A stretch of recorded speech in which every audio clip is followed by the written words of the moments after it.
All right. I got to go to new rules. Thank you, panel. Thank you, Jeff. Glad you enjoyed your seat. You were good. You were all good. It's time for new rules, everybody. Okay, new rule. The teabagger that made this sign has to explain it to the rest of us. Do not doubt our God will. I'm sorry, I don't speak bumpkin. Do not doubt that our God will what? Correct your grammar?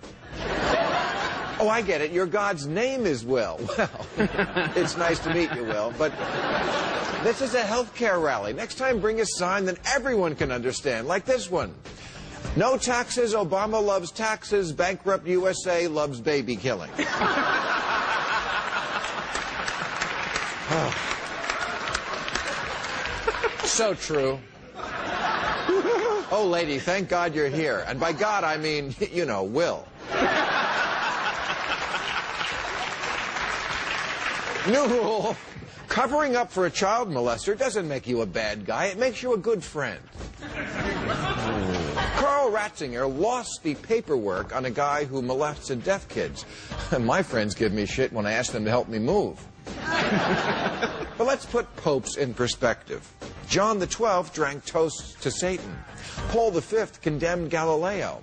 Alexander VI had a son with his daughter.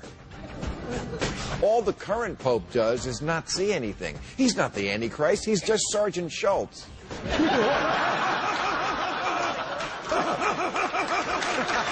Exactly. You're right. You're right, Jeff Garland.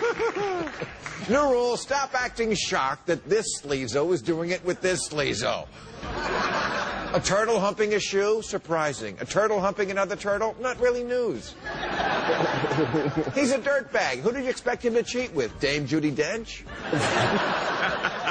Jesse James just wanted what any man wants. A nice girl you could take home to murder mom and dad.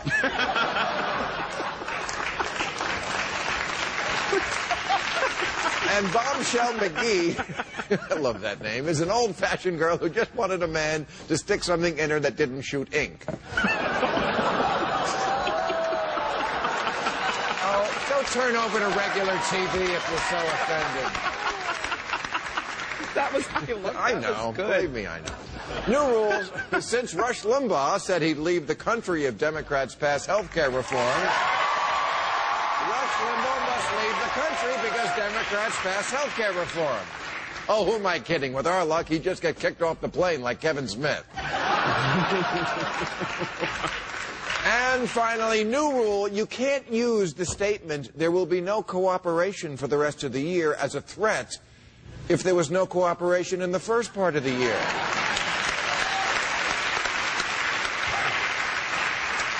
Here's a word President Obama should take out of his teleprompter. Bipartisanship. People only care about it in theory, not in practice. The best thing that happened this year is when Obama finally realized that and said, "Kiss my black ass, we're going it alone, George W. Bush style."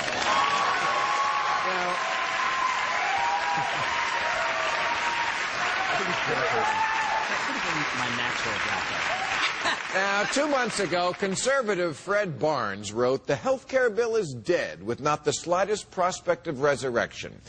Well, if it's dead, you just got your ass kicked by a zombie named Nancy Pelosi. Seriously, the last time a Democrat showed balls like that, John Edwards' girlfriend was filming it.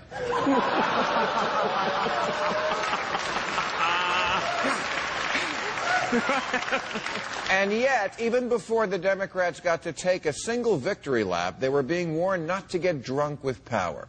I disagree. All you Democrats, do a shot, and then do another. Get drunk on this feeling of not backing down and doing what you came to Washington to do.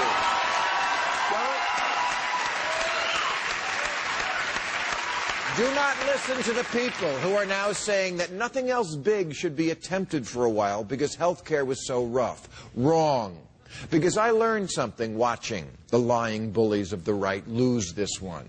When they're losing, they squeal like a pig. They kept saying things like, the bill was being shoved down our throats, or the Democrats were ramming it through. The bill was so big, they couldn't take it all at once.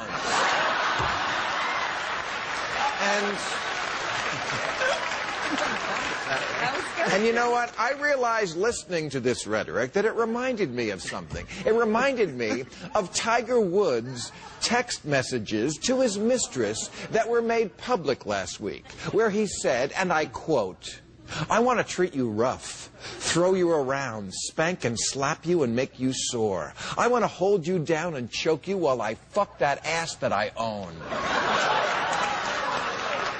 Then I'm going to tell you to shut the fuck up while I slap your face and pull your hair for making noise." Unquote.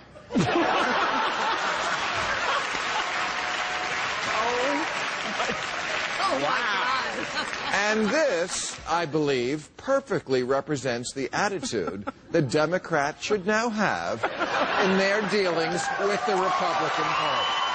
Yes, it does.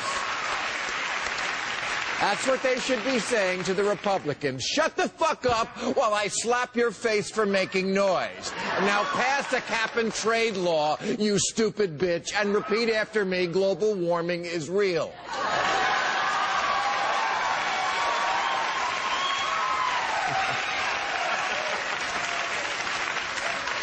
The Democrats need to push the rest of their agenda while their boot is on the neck of the greedy, poisonous old reptile.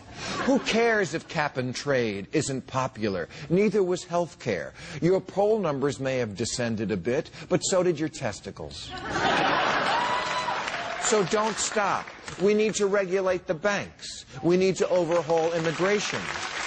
We need to end corporate welfare, including at the Pentagon. We need to bring troops home from everywhere. We need to end the drug war.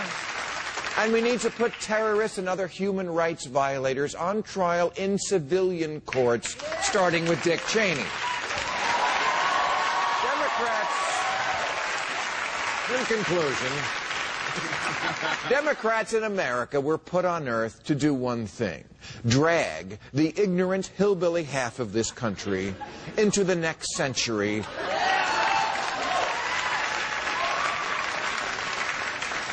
which in their case is the 19th.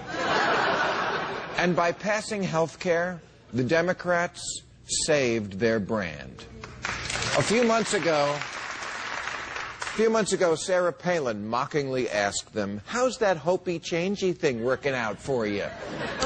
Great, actually. Thanks for asking. And how's that whole hooked on phonics thing working out for you? All right, that's our show. We have our special one-on-one on April 9th. And we're back live on April 16th. And I want to thank Jonathan Capehart, Randy Weingarten, Rob Thomas, Jeff Garland, Christopher Hitchens. You can watch us now on HBO.com. Thank you, folks. Appreciate it.